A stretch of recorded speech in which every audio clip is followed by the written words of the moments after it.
사랑하는 우리 성도 여러분, 하나님이 인정하신 성공의 사람이 분명히 있습니다. 저는 지금까지 금년에 들어서 성공 시리즈, 성공 인생 시리즈 설교를 계속 창세기부터 지금까지 이어서 하고 있습니다. 우리는 지난 시간에 이어가지고 아브라함의 그 생애를 이야기하면서 하나님이 인정하신 성공한 사람이 누구냐? 바로 아브라함이라는 거죠. 근데 아브라함이 지난 시간에 하나님께서 뭐라고 하셨죠? 갈대아 우르라는 평안한 안정한 곳, 안정된 곳, 정말로 살만한 곳, 그것을 떠나기 싫은 곳, 모든 문명이 시작된 곳, 그런 자리에 있었는데 하나님은 아브라함을 통해서 수많은 민족을, 수많은 영혼들을 구원하시고자, 그 아브라함의 후손에서 예수 그리스도를 이 땅에 보내시고자 아브라함을 부르셨죠. 갈대아 우르라는 곳에서 너는 본토 친척 아버지 집을 떠나 내가 지시할 땅으로 가라. 그때 나이가 75세였는데 하나님이 그 75세 모든 생애를 정리하고 이제 이 세상을 떠날 준비를 해야 될 그 시기에 하나님 부르셨고 25년 만에 약속의 씨를 주셨죠. 그 약속의 씨가 바로 이삭입니다. 근데 이 아들이 한 17살 정도 됐을 때 모레아 산으로 하나님이 그를 데리고 가서 번제로 드리라고 했습니다. 그런데 이 모레아 산은 바로 그 역설의 자리에서 찾은 하나의 해답을 얻는 자리가 됐습니다. 여러분들, 우리는 참 성공이라는 이야기를 할 때 참 무겁게 다가오게 됩니다. 우리 청년들은 성공을 이야기하면 무슨 이야기를 하냐면은 나는 대학을 졸업하고 취업만 하면 나는 내 인생 끝났어. 나는 성공이야. 그렇게 이야기합니다. 또 우리 장년들의 성공은 평생 노력해가지고 좋은 아파트 한 채, 똘똘한 아파트 한 채, 집 한 채 장만하면 돼. 그리고 자녀 대학 다 보내고 시집 장가 보내면 끝났어. 그리고 노후 준비는 이 정도면 하면 충분하다. 이렇게 생각을 했는데 오늘 여러분들이 그림에서 보시듯이 다 가졌는데 왜 여전히 우리는 불안한 것입니까? 그러나 그 자리에 서 보면 우리는 여전히 불안합니다. 여전히 비교하게 됩니다. 여전히 만족하지 못합니다. 우리가 다 그렇지 않습니까? 왜 그러냐면은 왜 이렇게 우리가 모든 것을 가졌다고 생각하고 이제는 이 정도면 됐다고 생각을 했는데 왜 이렇게 다 가졌다고 했는데 왜 여전히 불안한 건가? 불안이 찾아오는 이유는 분명히 무엇이 있기 때문이겠죠? 과연 그것이 뭘까요?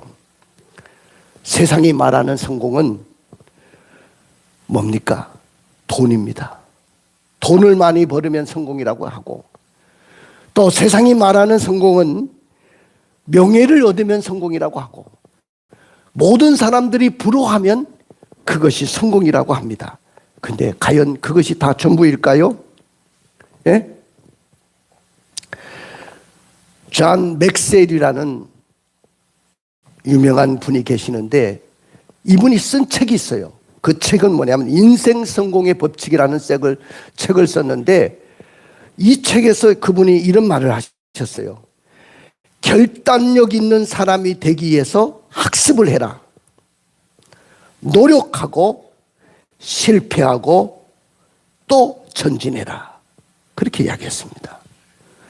여러분들, 우리가 인생 성공을 꿈꾸는 사람이라면 결단이 필요한 거예요. 결단력이 없는 사람은 반드시 성공할 수가 없어요. 나는 여러분들이 삶에 결단하는 순간이 올 때는 반드시 결단할 수 있기를 주님의 이름으로 축복합니다. 그리고 계속해서 공부해야 돼요. 이 존 맥스웰이 말한 것처럼 우리는 결단하고 계속해서 학습해야 되고요. 성공은 그냥 되는 것이 아니기 때문에 노력해야 되고, 또 실패도 경험해야 돼요. 넘어질 수도 있어야 돼요. 항상 승승장구하면 사람이 교만해져서 안 되는 거죠. 실수하고 넘어질 때도 있습니다. 그러나 계속해서 전진할 수 있기를 주님의 이름으로 축복합니다. 이것은 세상에서 말하는 성공의 법칙이에요. 그런데 성경의 질문은 과연 뭘까요? 그래서 하나님 보시기에도 너는 성공했느냐는 거죠. 그래서 너는 하나님 보시기에도 성공한 사람입니까? 우리는 성공한 사람들의 겉모습을 부러워하지만 하나님은 그들의 내면과 태도를 보시는 분이십니다. 자, 오늘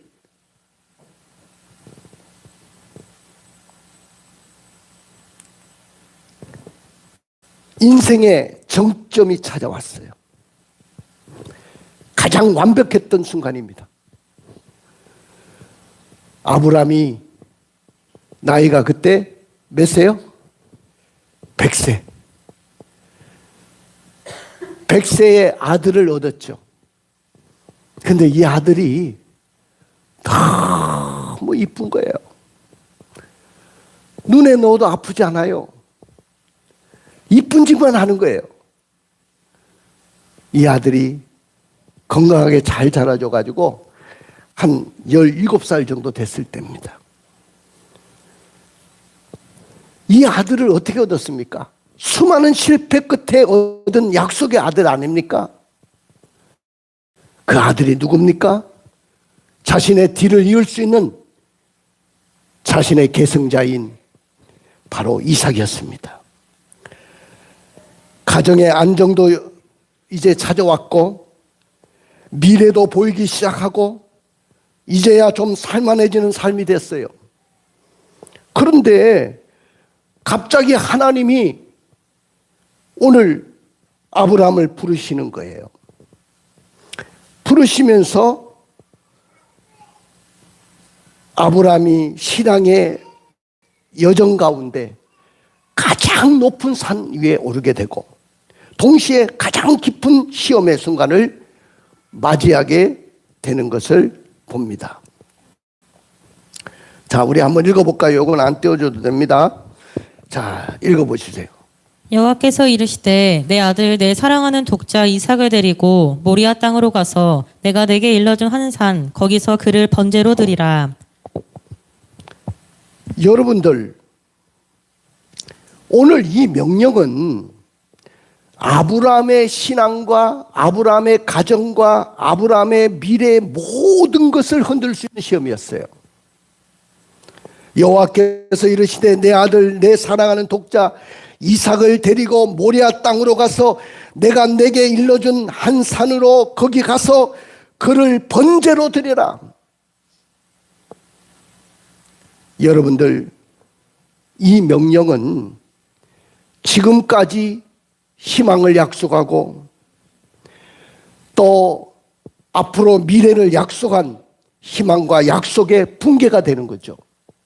만약에 그 아들 죽여버리면 그 아들 잡아가지고 번제라는 것은 어떻게 드리는 거냐면은 직접 양이나 소를 잡듯이 칼을 잡고 자식을 잡는 거죠.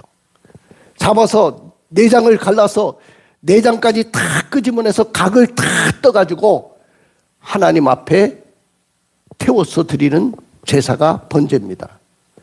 어떤 아버지가 그렇게 자식을 잡았어. 그것도 눈에 넣어도 아프지 않는 아들, 약속의 씨고 인생의 모든 것이고 모든 희망인데 그 아들을 번제로 드리라고 합니까? 이것은 희망과 약속의 붕괴입니다. 그리고 이해할 수 없는 모순입니다. 인생 전체를 건 시험이었어요. 하나님, 이건 너무하시지 않습니까? 하나님 약속의 씨를 주시겠다고 해서 내가 25년을 기다려서 이 약속의 씨를 만났는데 그 약속의 씨를 번제로 드리라고요? 하나님 이건 너무하십니다. 너무하십니다. 약속을 주신 분이 왜 약속을 거둬가십니까? 이건 시험이 아니라 파괴입니다. 오늘 아브라함의 삶 속에 이해와 신뢰의 충돌이 일어납니다. 오늘 우리의 삶 속에서도 신앙과 현실은 충돌하게 돼 있어요. 하나님, 이 정도면 충분하지 않습니까? 이건 제 마지막입니다. 이거 건드리면 절대로 안 됩니다. 이런 신앙과 현실의 충돌이 일어날 때가 있다는 거죠. 우리가 인생 살면서 이런 시험이 왔다고 생각해 보십시오. 언제는 하나님이 주시고 언제는 뺏어가겠다? 그거 가져가겠다고 했을 때 내 마음속에 얼마나 충격으로 다가오겠습니까? 그런데 침묵이 그리고 그 순종의 시작이 아침 일찍이 일어났다는 거죠. 우리 3절의 말씀을 읽어볼까요? 아브라함이 아침에 일찍 일어나 나귀의 안장을 지우고 두 종과 그의 아들 이삭을 데리고 번제에 쓸 나무를 쪼개어 가지고 떠나 하나님이 자기에게 일러주신 곳으로 가더니 예, 한번 보십시오. 그 아침에 침묵이 흘렀어요. 아무 말도 없었습니다. 사랑은 아내 사라와도 의논할 수가 없었어요. 만약에 의논하는 그 순간에 이혼을 각오해야 될 거예요. 이놈의 영감댕이가 나이가 먹더만은 노망이 들었나? 어떻게 그 아들을, 그 귀한 아들을 번제로 드리겠다고? 아마 만류하고 울고불고 난리가 났을 겁니다. 그렇다면 어떻게 순종할 수 있겠습니까? 아무 의논도 없이 오늘 아침 일찍이 일어났다고 했어요. 그리고 하나님이 자기에게 일러주신 곳으로 갑니다. 성경은 그의 갈등이나 말을 기록하지 않고 있어요. 그 마음속에 얼마나 갈등이 일어났겠어요. 너무나도 하고 싶은 말도 많았을 겁니다. 근데 오직 행동만 기록하고 있습니다. 이것은 하나님을 향한 겁없는 신뢰였습니다. 근데 모레아산에 아들을 잡기 위해서 칼을 든 순간 상황보다 하나님을, 감정보다 약속을 선택했을 때 하나님도 얼마나 다급하셨는지 여기에 개입을 하십니다. 자, 거기에 성경 안 띄워줘도 됩니다. 자, 12절 읽어볼까요? 사자가 이르시되 그 아이에게 내 손을 대지 말라. 그에게 아무 일도 하지 말라. 내가 내 아들 독자까지도 내게 아끼지 아니하였으니 내가 이제야 내가 하나님을 경외하는 줄 아노라. 하나님도 얼마나 다급했는지, 아브라함이 이 정도까지 순종할 수 있으라고는 생각지도 못했는지 하나님도 다급하게 오늘 다가오셔서 모리아산에서 모든 것이 끝나는 그 순간에 하나님이 개입을 하셨죠. 그 아이에게 내 손을 대지 말라. 내가 내 아들 네 독자까지도 내가 아끼지 아니하였으니 내가 이제야 내게 하나님을 경외하는 줄을 아노라. 오늘 주님은 말씀했습니다. 근데 그 순간에 뭐가 일어났죠? 뭐가 준비되어 있죠? 여호와 이레가 임했습니다. 할렐루야. 순종의 끝에서 만난 예비하심이었어요. 자, 오늘 성경 한번 읽어볼까요? 우리 13절 14절을 읽겠습니다. 아브라함이 눈을 들어 살펴본즉 한 순양이 뒤에 있는데 뿔이 수풀에 걸려 있는지라 아브라함이 가서 그 순양을 가져다가 아들을 대신하여 번제로 드렸더라. 아브라함이 그 땅 이름을 여호와 이레라 하였으므로 오늘날까지 사람들이 이르기를 여호와의 산에서 준비되리라 하더라. 아브라함이 겁없이 하나님의 말씀을 신뢰하고 아들에게 칼을 들어댔을 때 하나님은 다급하게 개입하셨고, 그리고 하나님은 이제야 네가 나를 경외하는 줄 알았다고 말씀하신 후에 여호와의 이레를 준비하고 계셨다. 여호와의 이레가 나타났어요. 여호와 이레라는 것은 여호와께서 준비하신다는 말입니다. 이것은 순종의 자리까지 갔을 때 비로소 경험되는 그런 하나님을 여호와 이레라고 이야기하는 겁니다. 여러분들, 이런 순종의 자리까지 갈 수 있을 때 하나님이 그때 여호와 이레가 준비되는 거죠. 아무 때나 여호와 이레가 준비되는 게 아니에요. 철저하게 순종의 자리까지 갔을 때 하나님은 금년 안에 여호와 이레로 여러분의 삶을 준비하고 계시는 줄로 믿습니다. 하나님은 시험하셨지만 버리지 않으셨고, 요구하셨지만은 이미 예비하고 계셨다는 것을 우리는 보게 됩니다. 그런데 그럼에도 불구하고 아브라함은 어떻게 결단하고 행동했습니까? 겁없는 신뢰였습니다. 얼마나 아브라함이 겁이 없는지, 겁도 없이 신뢰를 했어요. 우리가 하나님을 신뢰하는데 겁 없이 신뢰하는 이 신앙, 이 믿음이 있어야 우리는요 정말로 여호와의 이레의 축복도 경험하고 정말로 하나님이 아브라함에게 주셨던 그 성공의 축복을 우리가 받을 수 있는 거예요. 아브라함은 결과를 몰랐지만은 그 결과는 하나님이 알고 계셨어요. 그는 이해되지 않는 상황 속에서도 하나님을 신뢰할 용기가 있었어요. 여러분들, 사랑하는 성도 여러분, 자녀의 미래, 경제의 불확실성, 노후의 두려움, 이 모든 것들이 내 앞에 놓여졌을 때 우리는 계산기를 두드리고 자녀의 미래를 내가 어떻게 하면 좋을까? 지금 경제가 이렇게 불확실한데 이 경제의 불확실성을 어떻게 해결할 수 있을까? 노후의 두려움은 내가 어떻게 감당할 수 있을까? 많은 계산이 앞설 거예요. 근데 그 계산기를 내려놓고 하나님을 신뢰하는 것이 성공의 출발인 줄로 믿습니다. 할렐루야. 자, 그게 우리 한번 성경 한번 읽어볼까요? 몇 절이죠? 3절 말씀을 한번 읽어봅시다.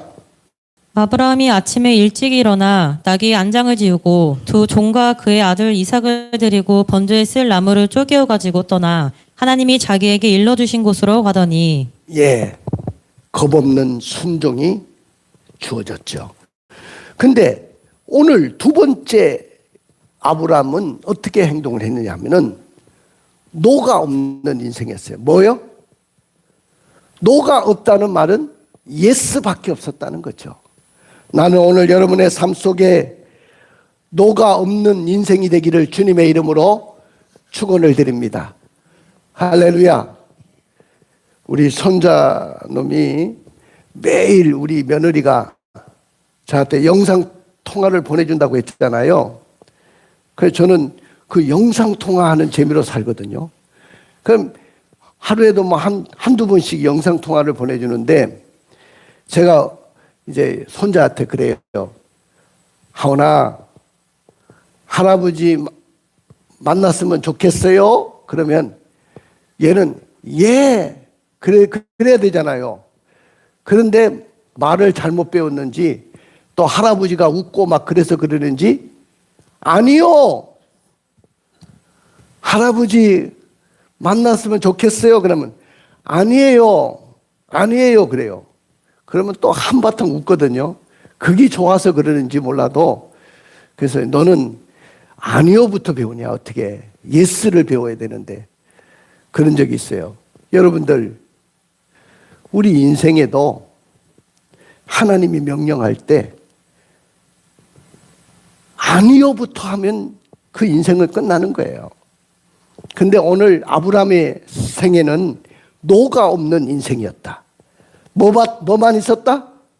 예스만 있는 인생이었습니다. 아브라함아 그럴 때 부를 때 내가 여기 있나이다. 아브라함의 삶에는 하나님께 드리는 아니요가 없었어요.